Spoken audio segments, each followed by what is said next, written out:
What it do, cuckolds? It's your boy the Hater once again, and I want to make a video here about this phenomenon that I think is very obvious, but that a lot of people have to pretend that is not happening. You know, the WWE doesn't want us to realize this, but I think a lot of us see it. And the phenomenon that I'm talking about, of course, has to do specifically with the fact that we have a bunch of jobbers masquerading, if you will, as mid-carders. And by contrast, we have a bunch of, mid-carders masquerading as main eventers. What do I mean by this? Well, if you watch Raw and SmackDown, you will see that nearly everyone that wrestles is an undercard act, right? I'm not talking about using the word jobber like I do sometimes for levity or for humor. I'm using the word jobber here as legit. These are people that never appear on pay-per-view. Like, if we look at who wrestled on SmackDown yesterday, right? Well, we've got Andrade, Santos Escobar. The last time these assholes were in a pay-per-view was WrestleMania, and the match had nothing to do with them. It was a Rey Mysterio Dominic match once again, right? They were just there. They were just the tag team partners. Like, they had as much bearing on it as Joaquin Wilde did. You know what I mean? This is my WrestleMania moment. Then he launches himself. Hasn't done shit since then. But anyways, who else? Carmelo Hayes showed his face. He's never been on a pay-per-view. You know what I mean? Who else we got? LA Knight didn't wrestle because even he is now too big. Like, this is where we're at now. Like, we're at a point now where LA Knight is too big to wrestle on Friday. LA Knight, who was a jobber 3 weeks ago, But nevertheless, it is what it is. I'm not saying LA Knight sucks. I'm saying that people need to wrestle more. Now, we have all the undercard people, wrestling, right? And then now it's gotten to the point where the quote-unquote main eventers, I should say main eventer, Roman Reigns, that he obviously is not going to wrestle except for big-time pay-per-views. Like, don't expect to see Roman Reigns at Bash in Berlin. Roman Reigns does not wrestle at Bash in Berlin. That's for the Carmelo Hayes of the world, right? This is like a pay-per-view that shouldn't be a pay-per-view. But don't you notice how all of a sudden, in one fell swoop, since WrestleMania, all the mid-carders are now main eventers, right? Like, AJ Styles is now a main eventer all of a sudden again. Kevin Owens is going to be in the main event, or he's fighting for the world title. Gunther, who was a mid-carder last week, is now a main eventer. Everybody is now a main eventer. Randy Orton, who was mid-carding at WrestleMania, is now a main eventer again, right? Everyone who's basically a real-life mid-carder is now a main eventer. I know what everyone's thinking. Randy Orton is a legend. Yeah, sure he is. He came back at Survivor Series, which it doesn't seem like it, but it was nearly a year ago.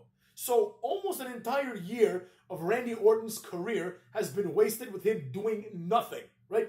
Nothing at all. It's almost as if he hasn't come back yet, right? Randy Orton being back means nothing because it's almost like he never came back. Almost nobody has improved in these last 10 months. Now, with all that being said, if the mid-carders are going to be the new main eventers, if Cody Rhodes is now as I said in my last video, it's a foregone conclusion now. Forget about the possibility of Cody Rhodes wrestling on SmackDown. It's just not happening. You know what I mean? It's not even happening once in a while. You'd think this asshole was fucking Hulk Hogan. He's not Hulk Hogan. He's Cody Rhodes. He's a guy that would be on the pre-show a few years ago. You know what I mean? And I refuse to believe that pre-show Stardust is now a main eventer. Fuck out of here. I don't buy that in for a second, cucks. Now, with all this out of the way, let's talk about how we can fix this or what should be done. Well, obviously the answer is people should start wrestling. Nobody is too good to wrestle, right? And whoever's making the decisions needs to start with a firm hand. This is absurd. I'm starting to think now that the best world heavyweight champion we've got is Swerve, because at least Swerve wrestles. You know what I mean? At this, Swerve has been champion for a few months, and he's wrestled more times in those last few months than Cody Rhodes will wrestle this year. You know what I mean? It's fascinating to me how little we're seeing these main eventers, right? But now, as if that weren't bad enough, now it's gotten to the point where we don't even see the mid-carders, right? We don't see LA Knight. LA Knight's not going to wrestle on SmackDown. You know what I mean? Kevin Owens is not going to wrestle on SmackDown. Gunther's not going to wrestle on SmackDown, right? And think about how far their stock drops.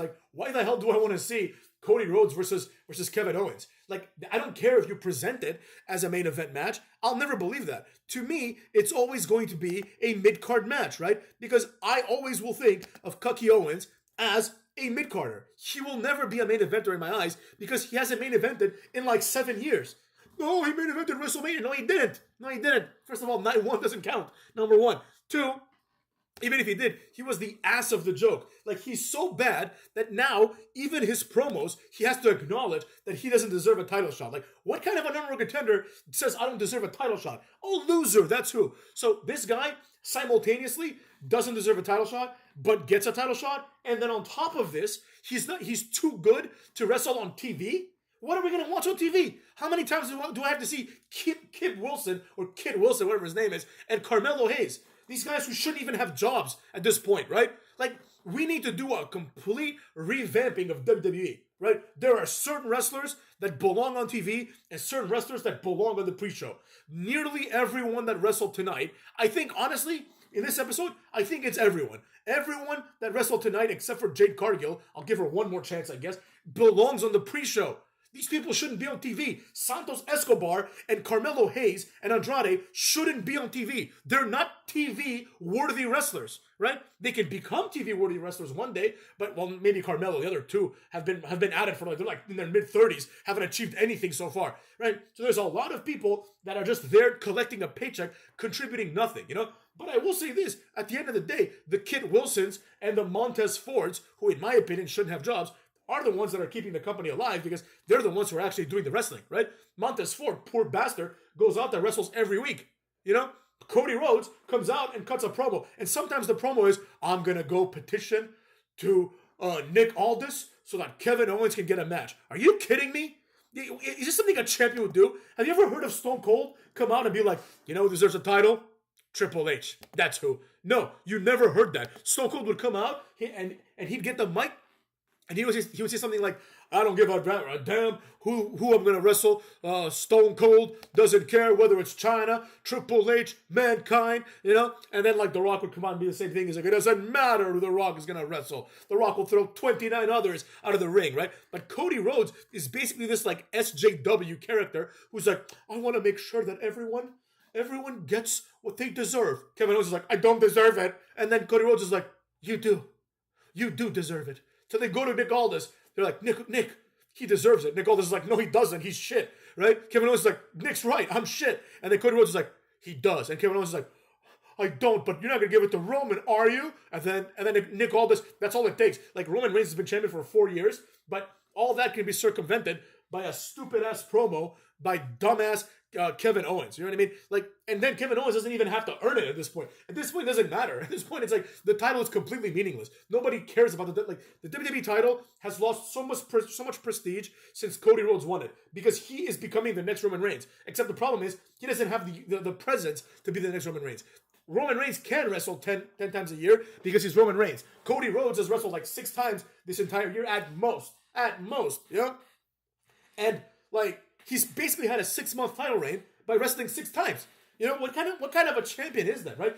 He's supposed to be this fighting champion, this people's champion, kind of like, you know, Dusty would have wanted this. Like, at this point, the only credible champions are Swerve Strickland, and, you know, like, he's not a champion anymore, but Damian Priest deserves his flowers because at least this guy's, like, out there wrestling, right? But the point of this video centers around one simple idea, and that idea is that, you know, we have been exposed to a lot of jobbery recently, and it's almost like the WWE, and, you know, and I'm not saying it's like a concerted effort, right? It is what it is, but they don't want to actually elevate wrestlers at all, right? So it's like the booking and writing is so lazy that they don't think that we deserve an explanation as to, wait a second, how did Kevin Owens go from being a mid-card jobber to being in the main event? Well, let's see. Nick Aldis was impressed because the fans in Tulsa cheered for it. So therefore, the fans in Berlin, who are not going to see WWE for another year probably, at least, right? The fans in Berlin now have to tolerate this match because the fans in Tulsa thought it was a good idea. That's the logic that we're employing here. No, you should be making the best match possible. Now, the argument might be that Cody Rhodes has no challengers because everyone's a jobber. So it's like you have no choice, right? And I understand. That's kind of what I'm saying as well. I'm saying that everyone is a massive jobber. So the mid-carders have to be elevated to the main event. But can you at least elevate them in an appropriate manner? In other words, can you at least, right? And I'm not saying this is even doable because the writers are obviously complete morons. But can you at least just show up and say, okay, Kevin Owens is going to win like a gauntlet match. I don't care if in the gauntlet match he's beating Carmelo Hayes, Santos Escobar, Andrade, and 3 other jobbers who are never going to become WWE champions. I don't care, right? You can even bring Trick Williams in and have Kevin Owens beat him too, right? You can put Grayson Waller in there, all these nobodies, right? I don't care. But at least, and that way he can say he earned it, right? I'll give you a great example. Jinder Mahal, who came back looking like a monster, right? And in my opinion, it's one of the more deserved title reigns like in history, right? Because I'll never forget it. There was a 6-man elimination match, or just a 6-man match, right? Rather, a 6-pack challenge, if you will, right? And in the match were people like Mojo Rawley, Sami Zayn, a bunch of other nobodies, and Jinder Mahal. And you're like, okay, the only person here that's worthwhile is Jinder Mahal. So immediately I'm like, Jinder's gonna win. And then once he won, I'm like, okay, like the Randy Orton, title run is stale, so I could see Jinder winning, right? Because you could tell he was gonna get a massive push because he was just looking like a completely different person, right? But at least, at the very least, they didn't just say, oh, Jinder Mahal's now in the main event. He had to win a 6-pack challenge, right? Like, now I understand the general convention is that Kevin Owens is a better wrestler than Jinder Mahal, which is obviously not true. And quite frankly, anyone who believes that just doesn't understand wrestling at all. But, despite that, to the casual viewer, it's like, imagine if this is your first episode of SmackDown, and you tune in, and you see a fat guy called Kevin Owens, and this fat guy is given a world title opportunity by the champion, who is petitioning to wrestle him, while Kevin Owens protests and says he is a jobber, right? If you're watching this for the first time, you're like, oh, the blonde champion guy must be a heel because he wants to fight this guy who's never won a match.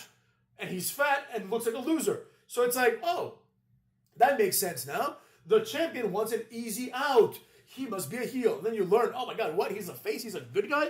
What the hell's going on here? None of this makes sense, right? Well, it only makes sense if you consider the fact that Kevin Owens is now the only mid-carder left in this company, right? The only other mid-carder is LA Knight. But think about what just happened, right? Think about the disparity, and I think I'm going to leave it with this, because this is going to prove it conclusively, right? LA Knight just beat Logan Paul.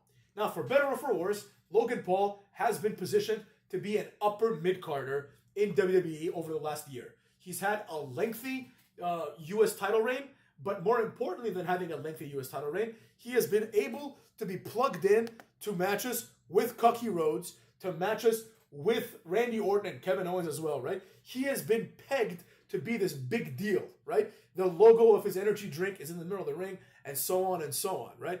So he loses to LA Knight.